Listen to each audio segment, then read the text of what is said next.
Football is a heavy contact sport where injuries are constantly being sustained. One of the most common injury types is a concussion. However, did you know that only 5 out of every 10 concussions actually get reported? Repeated concussions can lead to permanent brain damage, which can have a very significant impact on daily life. A concussion is a type of TBI, otherwise known as a traumatic brain injury. Repeated concussions can eventually develop into a CTE, otherwise known as chronic traumatic encephalopathy. Despite all the research on head injuries, there are still too many athletes out there who are completely unaware of the severity of concussions. In the article, It's Football Season, and that may mean an increase in brain injuries, from August 17, 2021, they state that about 300,000 football-related concussions occur every year in the United States.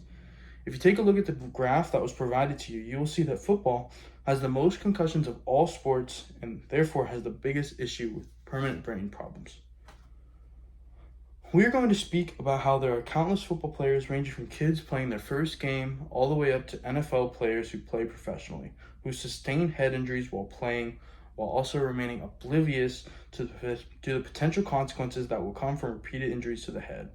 Next, we will discuss about the dangers of repeated head injuries and how it can lead to permanent brain deficiencies. Then finally, we will speak about the steps that can be taken to protect football players from the dangers of concussions and head injuries as a whole. First, let's discuss concussions and how often football players experience them. Players often ignore their symptoms and attempt to keep playing despite knowing there is something wrong. This is because they believe concussions are just a part of the game and is no big deal.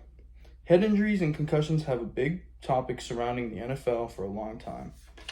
More and more information is coming to light regarding the large number of head injuries and concussions, both reported and unreported, occurring in the NFL.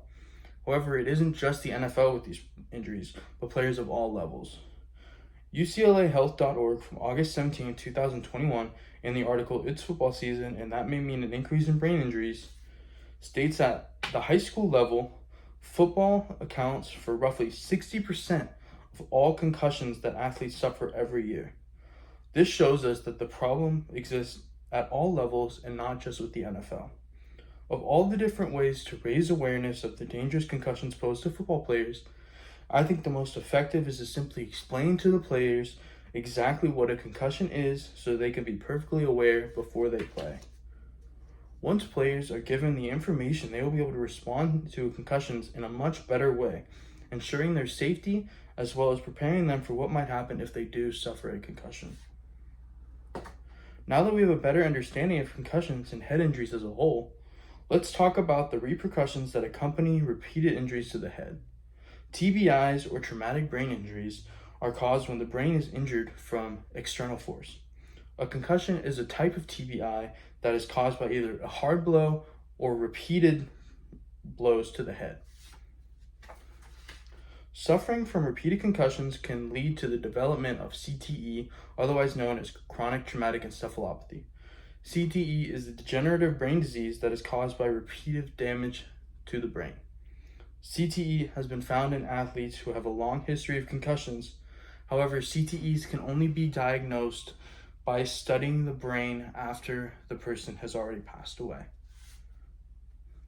BUMC.bu.edu from February 6, 2023, in the article Researchers Find CTE in 345 of 375 former NFL players studied, states, the Boston University CTE Center announced today that they have now diagnosed 345 former NFL players with CTE out of 376 former players that were studied, a 91.7% ratio.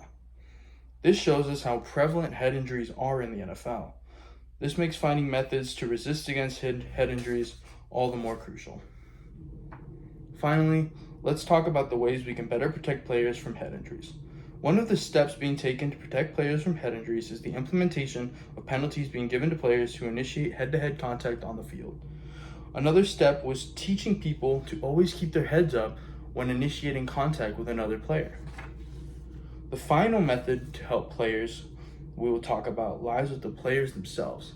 This method is having players work to improve their cognitive health. There are many ways to improve your cognitive health. health.footballplayershealth.harvard.edu from September 5th, 2019, stated that there are many ways to maintain and improve your cognitive health. For example, getting good sleep, regular exercise, and maintaining a healthy diet and weight are all known to enhance cognitive function. Continually challenging your brain to stay active and learn new skills is also known to positively impact cognitive health. By improving their cognitive health, these players can live happy and fulfilling lives even with cognitive impairment. Today, we've talked about head injuries, the consequences that can arise from these injuries, as well as the steps that can be taken to protect players from these injuries. We also learned about how serious an issue head injuries are to athletes everywhere. Although we have come to know all the dangers involved with playing football, it is still played by so many people every day. What is it about football that would enable people to ignore these dangers to continue playing? Football is the sport with the most concussions out of all sports played in America. Despite that being the case, it is still incredibly popular across all levels, whether it be at the high school, college, or professional level.